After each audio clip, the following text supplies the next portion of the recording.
Chapter 5 is about profit planning and reaching your goals as an organization. Now, the objective of profit planning is twofold. 1, increase revenue.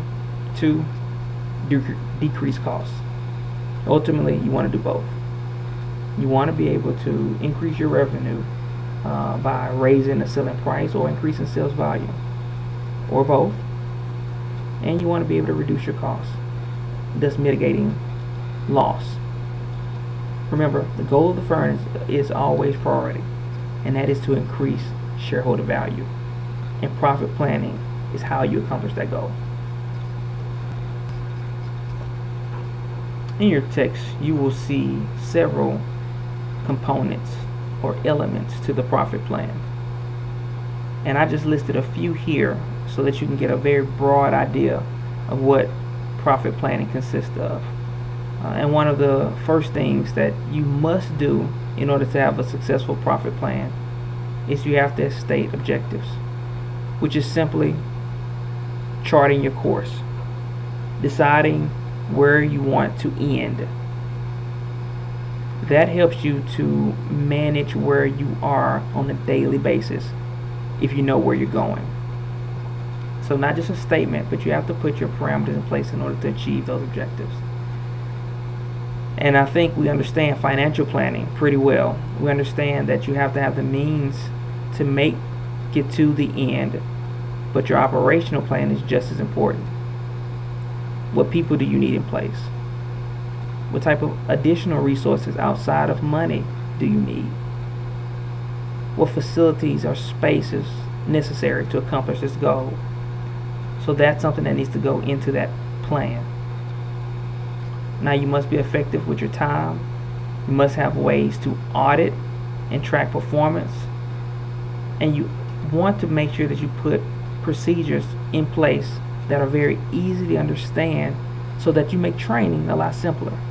There's a lot of time and a lot of additional resources that goes into training and hiring new staff. So you want to make sure that your processes are as simple as possible. And then you want to make sure that your mechanisms for making adjustment quickly is very accessible to all. Because a lot of time can be wasted, a lot of resource can be wasted if you are not able to manage making minor, sometimes very simple adjustments in your organizational plan. Now, it's one thing to gain profitability, but it's another thing to sustain it.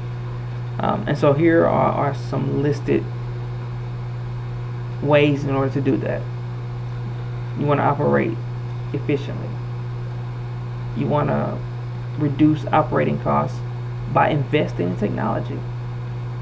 Sometimes it's better to buy rather than lease. You want to emphasize previous success stories. So things that you've done in the past that were successful, you may want to repeat those things. You want to stay current and up to date.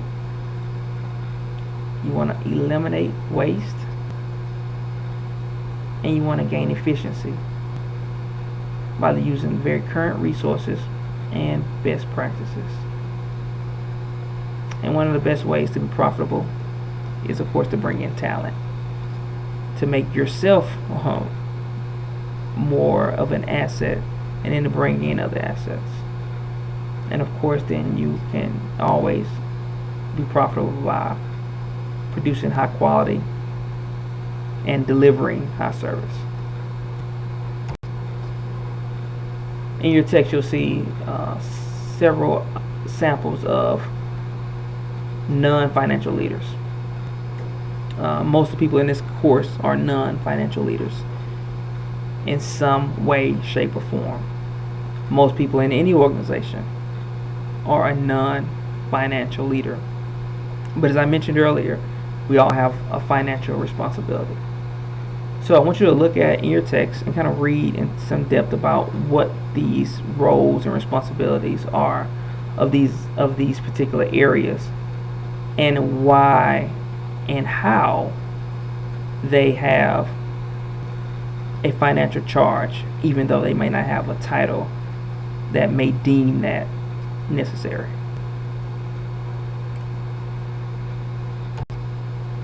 Now your takeaway in chapter 5, four quick takeaways. Profit planning is very important in a well-organized company, and it's very obvious when a company does not plan properly. You want to make sure that your performance reports are able to be current and up to date, and you want to be able to compare present and future. And then your efforts of all your managers or your leaders in the particular company, financial leaders and non-financial leaders, must contribute toward accomplishing the goals, whatever those objectives that were set. And then leaders in the company or organization should rank priorities. There's so many things that a company wants to accomplish, but the reality is it can't do everything. There's no company, not even the biggest company, can do everything that they would like to do. So you have to figure out what's going to be most effective, most efficient, what's going to make most sense at this time. And those are things that you do. We'll talk more.